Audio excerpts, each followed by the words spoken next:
I read a fascinating book. It is called The League: How Five Rivals Created the NFL and Launched a Sports Empire. This is by Joe Eisenberg. Now, this guy's written several books. He also was a sports writer for the Baltimore Sun. He covers how Art Rooney, George Hollis, Tim Mara, George Preston Marshall, and Burt Bell all created the NFL into what it is today. Now, mind you, there were a few others, but these are the ones that really got the league to where they are. They worked hard at it, and they didn't always succeed. I mean, dear God, did they not always succeed? But you're talking the Giants, the Bears, the Packers, the Steelers, which were originally called the Pirates, hilariously, and the Redskins. Oh, and Philadelphia Eagles got started these are all the teams that people just don't actually realize that are the OGs when it comes to professional football. Now, I'm not saying I'm a major fan of the NFL. As you notice, I rarely cover anything NFL related. But I've really got into the history. I love me some history. And this book, dear Lord, it really shows you the impact that it of what this took on both American culture and just getting it going. So let's get into this book a little bit here. Hey folks, this is Paul with Redneck Sports. I want to thank you for viewing my video, and I want to give you one thought process. There was a famous coach at the University of Tennessee by the name of General Robert Neyland. He had 6 maxims, but number 2 maxim is what everybody should apply to their life. Play for and make the breaks. When one comes your way, score. That's how to live your life right there. People really don't know, Art Rooney, Steelers. People know the Rooney family.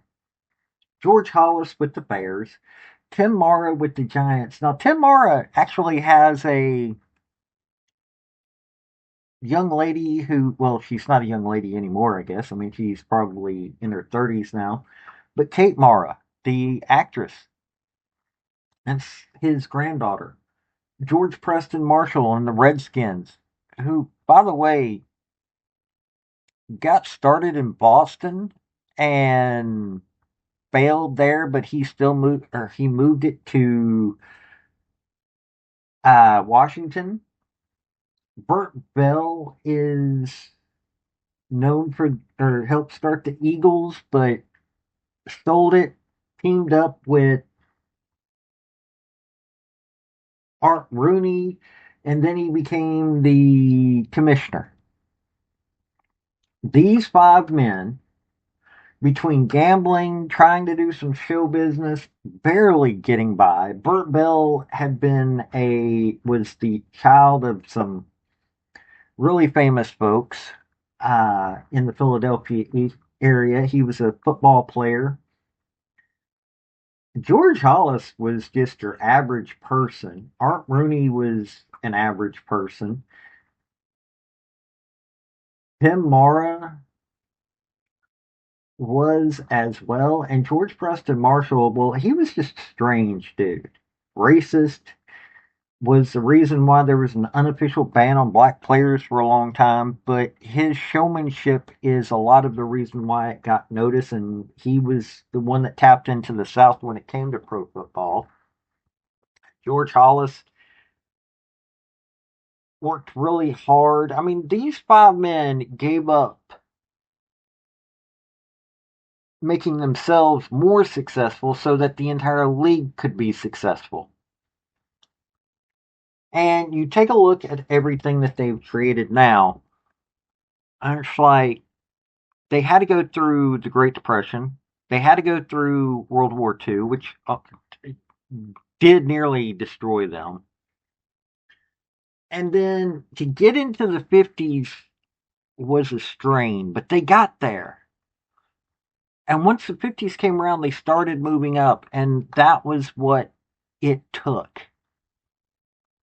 They went, these men were quite literally close to being broke. Some of them were doing other things just to keep it going. Now, you take a look at it, and it's so much more than that. But these people nowadays, talking about, oh, well, there, it didn't start out that way. And you should really read the history of how it started out to really understand where it's come to. So, yeah, that's a good book on that. I have to recommend this book. I'm not a fan of the NFL, as I said earlier, but I enjoyed this book. It was good to get into the history of it.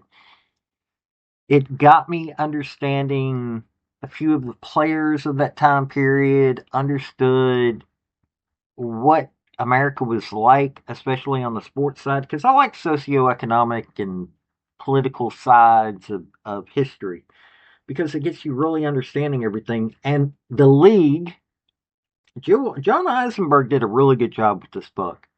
I have to give him a lot of credit for this book. I may not have, would probably not be able to get along with some of these guys. I mean, two of them were professional gamblers. No joke. They were professional gamblers. They ran their own sports shops and they gambled, and that's how they made their money to get into pro sports.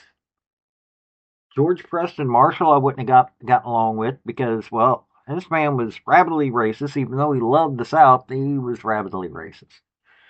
Um, I might have been able to get along with George Hollis.